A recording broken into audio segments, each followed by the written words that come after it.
The 11th hour approval of the Zara Street site came from the Newcastle City Council yesterday afternoon, just over a week before the start of Matara. The festival committee is now waiting for Health Department approval of the site, and ride operators will then move in with a grader to clear the scrub. According to Matara Committee Secretary Mercia Buck, the approval of the carnival going to make to Matara. That rides have been a part of the festival, and it is good news for local carnival people who have been short of work recently. She says the site will accommodate 12 major rides and is also good news for Matara. Well, I think it's going to make two major differences. First of all, it's going to please those people who've been wanting it for 4 years and have felt that it was something lacking. It gives a wider breadth to all the scope that Matara is presenting. It also makes a little bit of difference in finance for us, because we're going to get 15% of the income from the carnival rides. And of course that just gives us a little leeway if we lose on anything. Meanwhile, preparations are well in hand for the outdoor art exhibit, with an unusually high number of entries having been received, and Civic Park has been prepared to its spring best for the festival.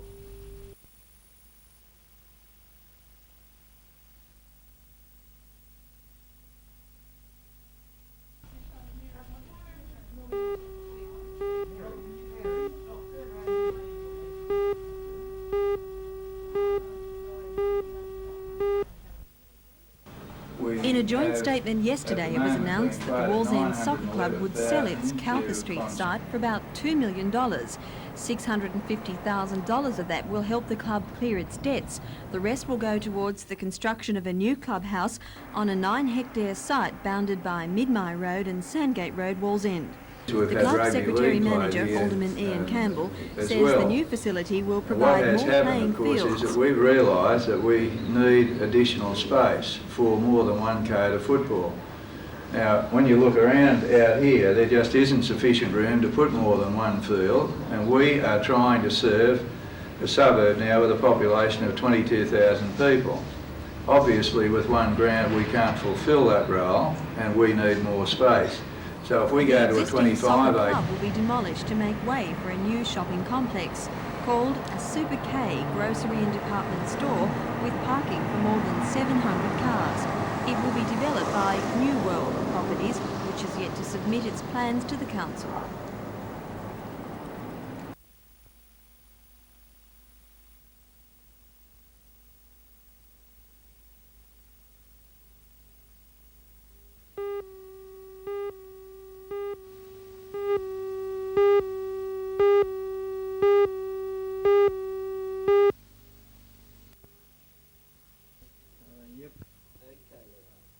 Good evening. Tomorrow sees the clash of Lakes United, pipped by Western Suburbs in last week's controversial semi, and Cessnock comfortable winners over Curry in last week's elimination semi-final. This is also sudden death. It's the minor semi-final. On form, there's little between the teams, although Cessnock have won both clashes throughout the year, and they did come through last week relatively unscathed. It was a tame affair compared with Sunday's fiery encounter. Lakes, on the other hand, were really walking wounded at the end of the match against Western Suburbs. They will have healed, but will have memories, and as a result could be a little cautious tomorrow. Goanna's coach, Neil Pringle, will be aware of this and will have his team fired up. Lakes' John Mays has also been there, done that, and he will lift his charges to a supreme effort. The fitness, though, of Rip Taylor, injured last week, is vital to his cause. On Sunday, Maitland, the minor premiers, play Western Suburbs in the major semi-final, with the winner jumping straight to the grand final. And that, believe me, is a very big advantage. Many people see the winner overall as coming from these two sides. One big question is still to be answered, though, and that is, can Maitland win on the day? Can they produce that effort? Do they now know how to win? They have the talent more than anyone else, but can they show the necessary grit? West can. They've done it regularly. Their ranks are thinner as far as talent is concerned, but they do have that steel. I feel we'll know the winner of the competition proper after the weekend's games. A full round of the weekend's games tomorrow. The minor semi-finals, Cessnock play Lakes. In reserve grade, Maitland play West. In under-23s, North play Macquarie. On Sunday, the major semi-finals, Maitland play West, as we've said. In reserve grade, Lakes play Cessnock. In under-23s, Lakes also play Cessnock.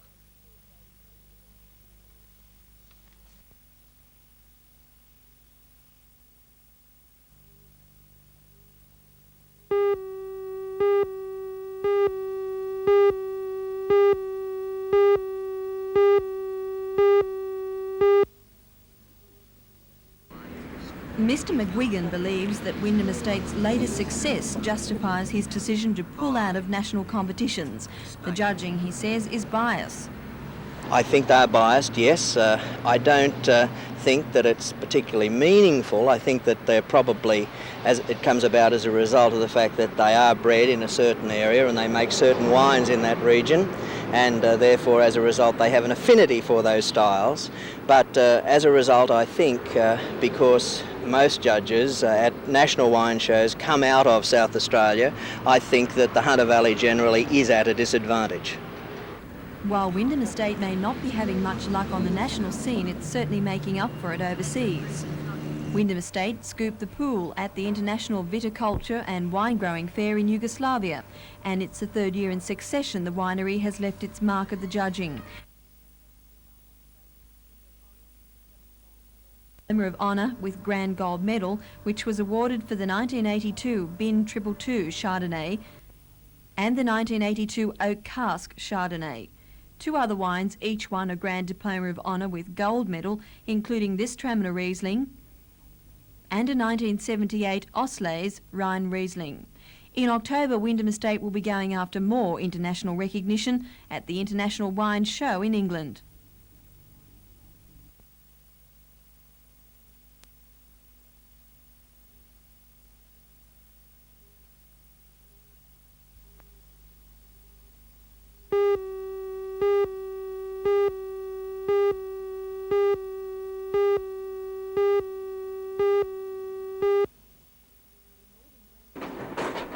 The Northern Branch organiser of the ARU, Mr Ray Conway, says negotiations with the union have been held on the release of a portion of this land, but not all of it. He's upset about Mr Rand's announcement and says the union will oppose moves to hand over the entire site until further negotiations are held. In years of negotiations, do you think Newcastle supports you? Well, look, my first and foremost responsibility as a trade union organiser is to the people who I represent within that union. And that's the way I have to operate regarding what the people of Newcastle might think of me or think of the ARU.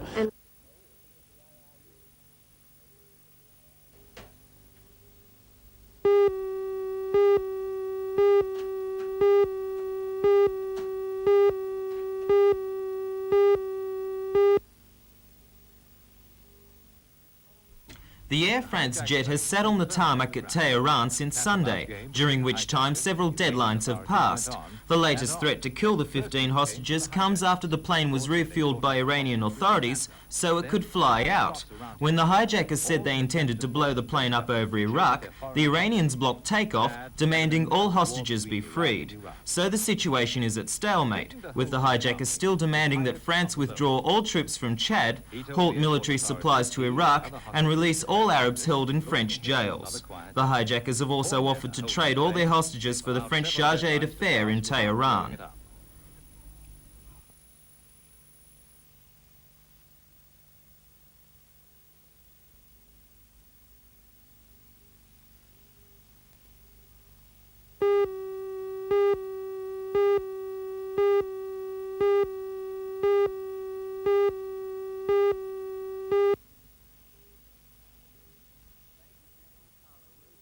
Major General Carlo Erzio, the Santiago governor, was killed metres from his home when 6 attackers opened fire on his car with machine guns. The car was riddled with 60 bullets, also killing the driver and the general's escort. The attack is the most serious against a member of the armed forces in a decade, but the government says it is an isolated incident which does not justify the reimposing of the state of emergency. Nevertheless, violence is growing more intense as Chile approaches the 10th anniversary next month of Pinochet's military regime.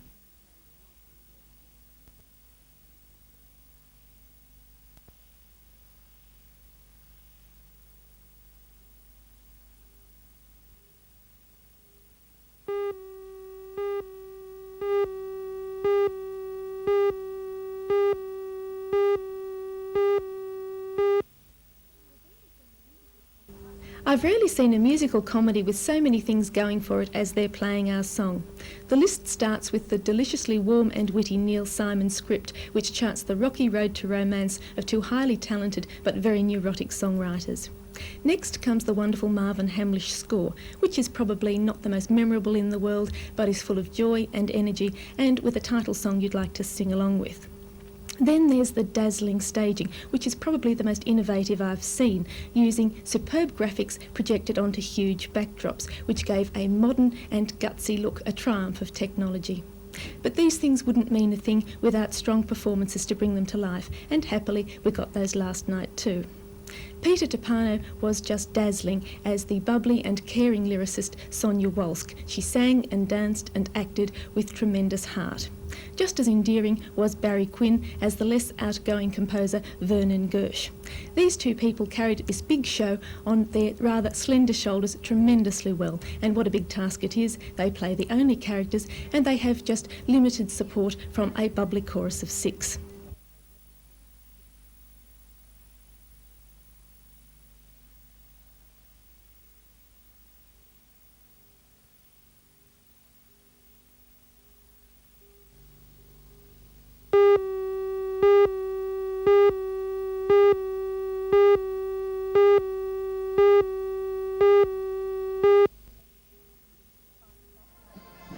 Despite the fact that only 1,000 invitations were issued, about 2,500 people joined in the celebrations.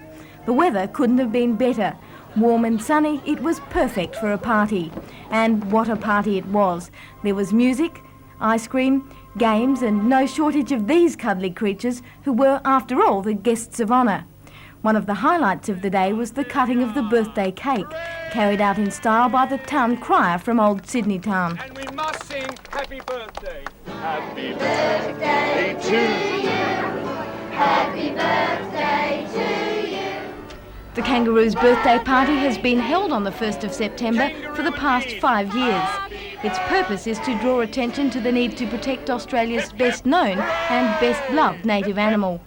For some, the party was the ideal way to celebrate the coming of spring, but others chose to celebrate the new season a little more quietly.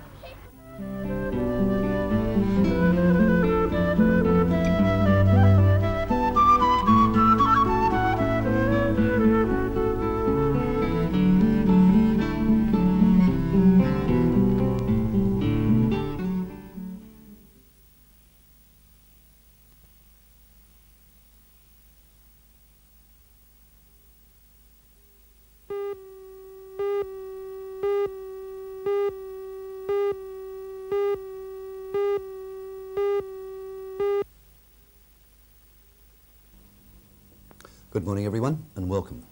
You know, I'm very annoyed at some of the used car dealers of this state, and let me tell you why.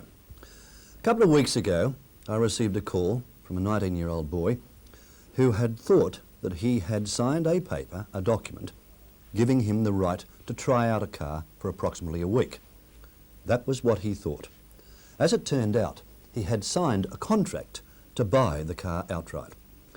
Worse still, he had driven his dad's car down to the motor car dealer the day that he took possession of what he thought was the car for a trial, and he left his dad's car with the used car dealer. Well, his dad's car is still there, or was still there, last time I heard. To make matters worse, they won't even show the boy or his parents, and fair enough, he's over 18 years of age, he's an adult in every sense of the word, but they won't even show the boy or his parents the so-called contract. What was my advice? Well, I'm on television at the moment and I was on radio at the time, so I had to be very polite. But in very simple language, my advice was to complain, and to complain in no uncertain terms, and if necessary, to take legal action. Now, in the last 6 to 12 months, we've seen the motor car industry of this country, or this state I should say, embarking on a very meaningful public relations exercise, and I've been very impressed by it. But it's situations like these that leave a very nasty taste in the mouth. May I politely suggest that that boy probably brought on a lot of the problems by signing something that he didn't understand. But by the same token, there is not the slightest doubt in my mind that he was well and truly conned. So let me again repeat the message. Don't sign any document or any paper unless you have a clear understanding of what you're signing. I'll see you next Monday.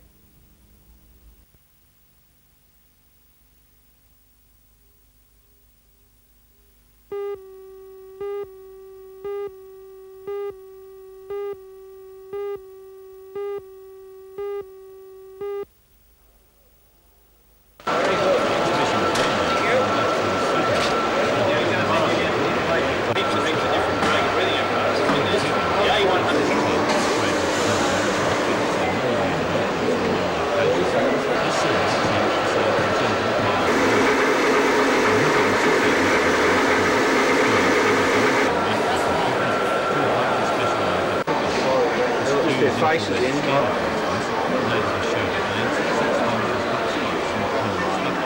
Well, certainly, I've got some. A major part of the exhibition is housed in two giant marquees. Displays have spilled over into other areas of the showground. Although aimed specifically at trade representatives, the exhibition will be open to the public on Friday and Saturday. It will be officially opened tomorrow by the Minister for Resources Management, Mr. Stewart.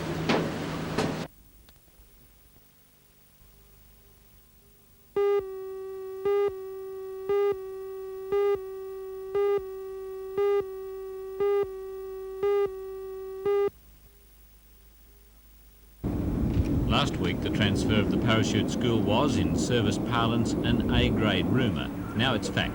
Parachute school will be moved to Nowra in 1985. The move will end more than 30 years of parachuting history at Williamtown. The school has been responsible for all service parachute training, with almost 200,000 descents being made, most at the nearby Salt Ash drop zone. The transfer of the 7th school is seen as a political rather than a technical. Thanks, Joe.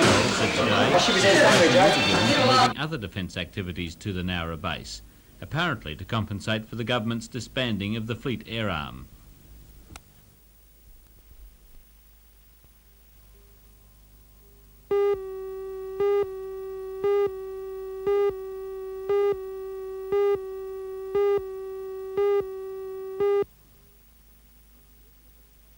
I should mention at this point that The Removalists is also a remarkably funny play, but cleverly constructed so that after every laugh you start questioning yourself as to whether you should have laughed or not. And it's this double laugh that gives the you don't just throw the stuff in, right? This production is The strong. logical thing to go next He spared is his the audience a couch. little by What? stressing the laughs more than the menacing See, not many aspects of them realise there's a Still, bit some more to audiences it than just might laughing agree with furniture. this because The Removalists could be a We haven't terrifying heard your play if done apology to for Mrs. good. Mason yet, Carter. The performances all around are good, particularly from John Stone and Vic Williams, but here the play's the thing.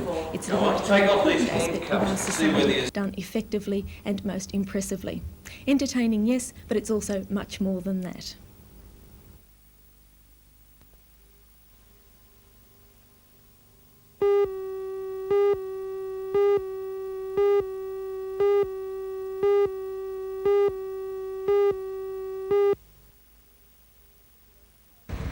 The Schweppes plant in Orlando Street, Lambton, has become another victim of these harsh economic times. And as a result, 15 employees are to lose their jobs over the next month, and another 2 will go next year under the company's rationalisation plan. The company's managing director in Melbourne, Mr. Frank Swan, says the step is regrettable, but it would be uneconomic to continue manufacturing in Newcastle.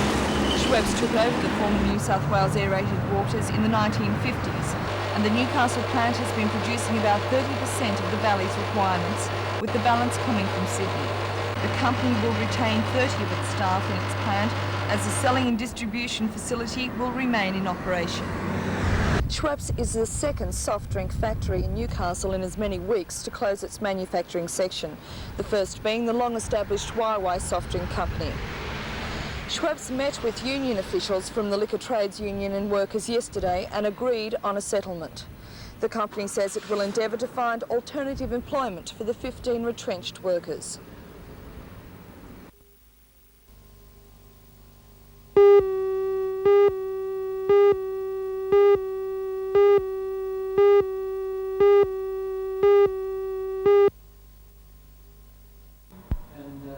The meeting which no one attended was held at City Hall last night.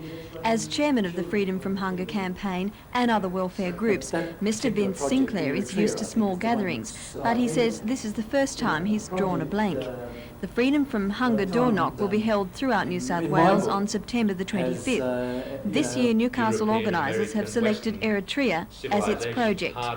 Eritrea is on the Red Sea coast of Africa, and according to Mr Sinclair, it's an important area to direct aid. But it's an area that is desolated.